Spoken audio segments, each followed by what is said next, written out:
Welcome back to Fashion here. Time for my review for the 2024 Azerbaijan Grand Prix.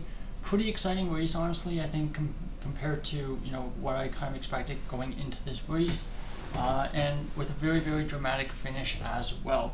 We'll get to that in a bit. But started with Leclerc on pole, Piastri P2. Just some notes from yesterday, just changes to the starting grid. So Gasly was disqualified from qualifying for fuel flow infringement, so he was forced to start from the back. Lewis Hamilton also opted to go for a pit lane start, joining Zhou Guanyu, changing some power unit elements. I think realistically, based on where Hamilton started, the only reason Mercedes would opt to do that was if they looked at something in the data and they suggested that it would be a very high likelihood, I don't know what that number is, but a very high likelihood that Hamilton would not be able to finish today's Grand Prix without changing that engine. So I wrote medium powered one stop because that was realistically going to be the strategy that most drivers were going to be on. The top 8 were all starting on medium tires. When we get going, Perez a good start up to P3, Verstappen as well, decent start, gets past Russell and up to P5. Norris as well, starting P15 on the grid, helped by Gasly and Hamilton both starting much further down. He was up to P13 after that opening lap. Stroll pits, we had contact between Stroll and Tsunoda on the opening lap, I believe turn 4 it was. Stroll basically stuck it down the inside, trying to overtake Tsunoda, and then Tsunoda basically kind of closed the door on him, but that being said, I think Stroll probably should have backed out of that. He wasn't really ever super alongside Tsunoda, and not really an overtaking opportunity either. Stewards never really investigated at any point in the race, but realistically it was something that ruined both of their races. Lap 2, Norris up to P12, and yeah, that's when we found out that Stroll had a puncture from that contact with Tsunoda. Lap 3, Norris overtakes Tsunoda for P10 to turn 2. Tsunoda then drops 2 positions very quickly, and I wrote car issue. And it turns out, yes, it would be a car issue, as we would find out later. But basically, Tsunoda had a massive hole, about yay big, in his side pod from Stroll's tire, and that would definitely cause your car to not perform as you would expect. Lap 6, Piastri keeping Leclerc honest. Lap 7, Behrman locks up at turn 15, but keeps it out of the barriers. Leclerc out of DRS of Piastri, so Piastri not able to keep up with Leclerc at this stage. Lap 8, Norris overtakes Behrman for P10 at turn 1, and then Behrman seeming to struggle a little bit with the slightly worn tires. He is overtaken by his teammate for this weekend, Nico Hülkenberg, for P11 at turn 1. Lap 11, Colapinto starts the pit cycle for all the drivers doing their normal pit stop, so not including Stroll here. Alonso covers, so comes out just ahead of Colapinto. Lap 13, Verstappen, Russell pit, and they come out 10th and 12th. Lap 16, Piastri covers off Perez, and Tsunoda at this point retires in the pits, and that's where we could see the images of Tsunoda's side pod with the big hole. Unfortunate for him, another weekend where he had just a decent qualifying result, and looking at the final results, he definitely could have picked up some points at the end of today's Grand Prix. Perez sets fastest lap, and he was starting to actually put pressure on Piastri in P2. Leclerc completes his stop, so he basically stays out ahead of that battle between Piastri and Leclerc. He did lose the lead to Sainz staying out a little bit longer, but he basically stayed out in front of his direct rivals. Lap 20 then, we get this bit of a surprise. Piastri overtakes Leclerc for the lead of the race at turn 1, very decisive overtake, and it was from quite far back as well. And it was a very interesting situation where I think Leclerc's tires were not quite warmed up yet. You can see it just pitted right before that note I wrote, and it seems like he usually, if a driver basically just sticks in DRS behind another driver for many laps, it can be quite difficult to overtake that car. But Piastri very decisive, makes that overtake stick, and it was from quite far back as well. So yeah, good move by the Aussie there. Perez joining the fight as well. Lap 22, Leclerc struggling with tire wear ? They were talking about how Leclerc's rear tires were more worn than Piastri's, but Piastri's front tires were a bit more worn or something like that. Basically, one set of tires was better on, one half of the tires were better on one car and one half was better on the other car. So a bit of an interesting situation there. Lap 26, Hulkenberg overtakes Gasly for P11. Verstappen complaining about brakes on the radio.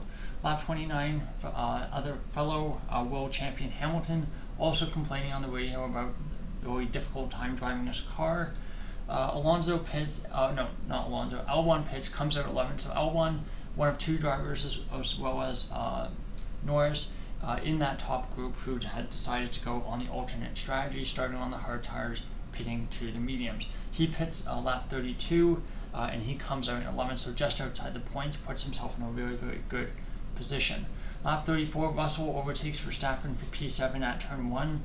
Yeah, pretty rough race for Verstappen. This will definitely be one that he'll be wanting to forget pretty quickly.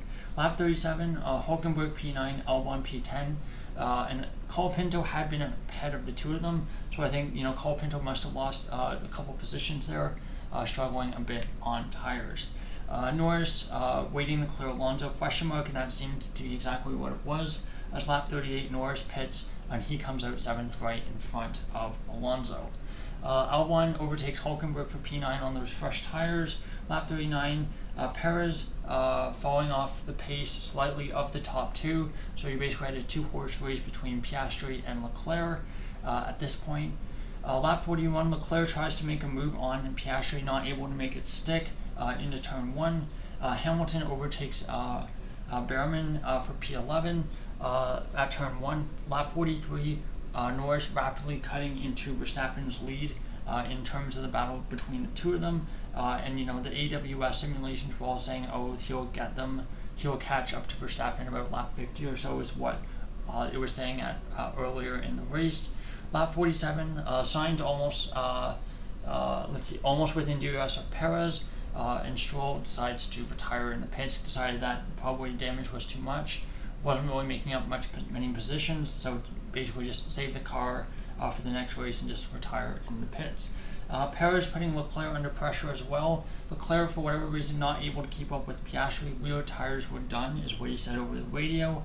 And at this point, Piastri looks like he's in a very, very good chance of winning his second Grand Prix. This one will obviously feel much better than Hungary did. Norris almost within DRS of Verstappen. Lap 49, Norris overtakes Verstappen for P6 at turn 1. And while the championship gap between the two of them is still pretty big at this point, you never know how big those small point margins can be. So very, very important for Norris that, on a pretty bad weekend for him, that he's still able to cut into Verstappen's lead. Let's see. Leclerc Perez were very, very close. They actually make contact. We're basically down with 2 to 3 laps left in the race. Leclerc and Perez make slight contact going into turn 1. Leclerc defending quite aggressively from Perez, but I did feel like it was fair. This then means that Sainz is able to come right up to the back of them, and going down the straight between turns 2 and turn 3, Sainz and Perez have a pretty almighty shunt on that short straight, and both of them are out. What looks like happened was basically they're going down the straight. Perez is on the inside, Sainz on the outside, and Sainz suddenly just cuts in very, very sharply, and they both end up in the wall. Pretty similar to, for example, Raikkonen and Alonso in Austria 2015, I believe it was. It's a very oddly specific one to pick, but basically similar situation. Basically, the two cars get tangled up. The one on the outside, like he lost control of the car, and then basically just ends up sending the two of them into the wall. Not sure exactly what would happen. I'd like to see a couple more onboards of that, and something I'll probably try to take a look at before tomorrow's power rankings. But yeah, both of them are really unfortunate for Perez, as this was arguably his best weekend of the year, and on course for I believe a first podium since China as well. So really unfortunate for him, but I think without commenting further, without seeing better angles, I think I'm going to just say that both of them were somewhat responsible for that. Yeah. We get a virtual safety car, and that's the end of the Grand Prix, as we only have 2 laps left in the Grand Prix. So, Oscar Piastri wins his second ever Grand Prix, First one without any kind of team order snafu, so I think that'll definitely feel pretty good. Second, Charles Leclerc, unfortunately, has taken pole at this track 4 years in a row, and unfortunately not able to convert it into a win. Third, Russell, a bit of an unlikely podium. Seems to be similar to Austria, benefiting from a crash of 2 drivers in front of him. But, you know, Russell's actually had like a ton of bad luck this year, it seems. So, you know, I'm happy for him to get that podium. Norris fourth, definitely a better result than what he would have been expecting. I think even lap 45.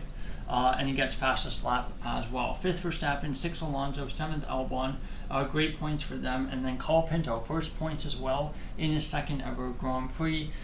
Even without that crash, he would have gone to P10. So yeah, great result for the Argentinian. Ninth, Hamilton. 10th, Behrman. Yeah, tough race for Hamilton. Not sure what was going on. You would have probably hoped that he would have ended up ahead of kind of the midfield group, but I guess, you know, the pace was just not really there the way that it was in the McLaren. 10th, Behrman, a bit of a surprise. Not sure how he got past Hülkenberg at the end, but in his 2 Grand Prix this year, Saudi Arabian Grand Prix and Azerbaijan Grand Prix, he gets points in both races. So good on him, and definitely a good showing and good preparation for next year. 11th, Hülkenberg. 12th, Gasly. 13th, Ricciardo. 14th, Zhou. 15th, Bottas. 15th, Ocon. 16th, Bottas. And then your 4 DNFs, Sainz, Perez, Stroll, and Tsunoda. In terms of the championship, we do have a change in the Constructors' Championship. McLaren are now in first in the Constructors' Championship. I can't remember the last time that happened. Maybe 2012, maybe 2010. But like definitely the last time they won a Constructors' Championship was 1999. 1999 or 1998, I believe it was. Of course, in theory, they would have won 2007, but because of Spygate, they were kind of basically disqualified from that championship. So yeah, long time coming from McLaren, but Verstappen still on top, 313 points. Second, Norris, 254. So let's see, that's a 45. Let's see, 45 plus 60 minus 2, 58. So 58 point gap between Norris and Verstappen.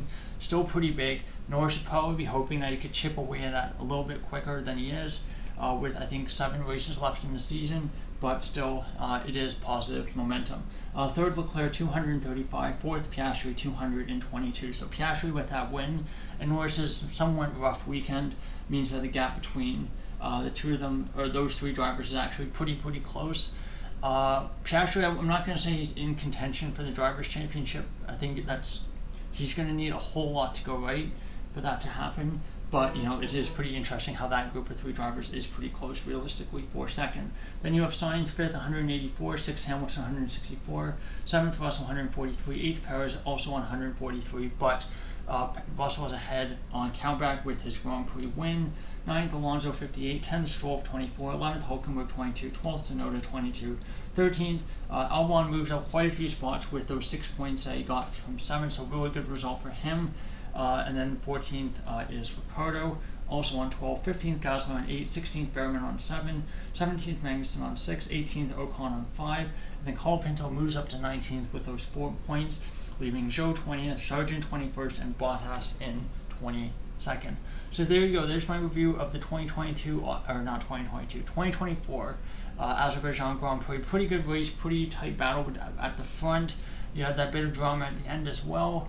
So honestly, a better race than I was expecting, and hopefully, you know, all the races that we have for the rest of the year, especially on some of the tracks that are pretty good for racing, like Coda, I'm looking forward to quite a bit. Of course, we have some other tracks as well. Singapore, where overtaking is not going to be too great, but again, with that championship fight heating up, definitely looking forward to seeing how that plays out. Anyway, thank you so much for watching. Goodbye.